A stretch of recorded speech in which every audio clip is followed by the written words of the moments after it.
Actress Keerthy Suresh. So அவங்களோட initial days of கெரியர்னு சொல்லலாம். அப்பவே ஒரு மிகப்பெரிய ஒரு ஆக்ட்ரஸ் ஆயிட்டாங்க. நெறைய ஃபேன் ஃபாலோவர்ஸ் வந்து இருந்தாங்க. ஸ்டார்ட்டிங்ல ரெமோவா இருக்கட்டும், ரஜினி முருகன் ஸ்பெசிஃபிக்கா பிகாஸ் அந்த படம் தான் வந்து அந்த கியூட்டான எக்ஸ்பிரஷன்ஸ்ல தான் வந்து ஐ திங்க் எல்லாருக்குமே வந்து போய் அவங்களுடைய பெர்ஃபார்மன்ஸா இருக்கட்டும் எல்லாமே போய் சேர்ந்துச்சு அப்படின்னு சொல்லலாம். ஒரு ஃபேன் ஃபாலோயிங்கே அவங்களுக்கு வந்து ஸ்டார்ட் ஆச்சு. ரஜினி முருகன், அது தொடர்ந்து ரெமோ, பைரவா இந்த மாதிரி ஸ்டார்டிங் ஆஃப் ஒரு கெரியர்லேயே பார்த்தீங்க அப்படின்னா ஒரு மிகப்பெரிய ஃபேன் பேஸ் இருந்துச்சு.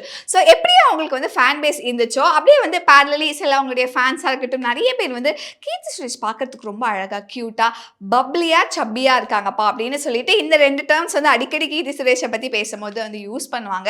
அப்படியே அவங்களுடைய கெரியர் போயிட்டு இருக்கும்போது மகாநதி அவங்களோட லைஃப்பில் ஒரு மிக முக்கியமான ஒரு ஃபிலிம், ஒரு நேஷ்னல் அவார்ட் வின்னிங் ஃபிலிம்னு சொல்லலாம் மகாநதி. ஸோ அந்த படத்துக்கு அப்புறம் ஒரு 2018 தான் வந்து அவங்களுக்கு ஒரு விஷயம் என்ன அப்படின்னா அவங்களுடைய ஃபேன்ஸ் ஒரு சில பேர் எப்படி வந்து அவங்க அவார்ட் வாங்கினதுக்கு நிறைய விஷயத்தை வந்து சொன்னாங்களோ அதுக்கப்புறம் ப்ராபப்ளி கொஞ்சம் கொஞ்சமாக வந்து மேம் நீங்கள் அந்த படத்துக்காக தான் வந்து கொஞ்சம் வெயிட் போட்டிங்களா, அந்த படத்தில் நீங்கள் பார்க்க கொஞ்சம் சப்பியாக இருந்தீங்களே அதுக்காக ஸ்பெசிஃபிக்காக வெயிட் போட்டிங்களா அப்படின்னு கேட்க ஆரம்பித்தாங்க. பட் ஆக்சுவலி அது உண்மை கிடையாது.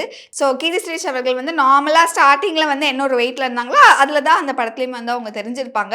பட் ஃபேன்ஸ்க்கு வந்து அப்படி தோணியிருக்கு.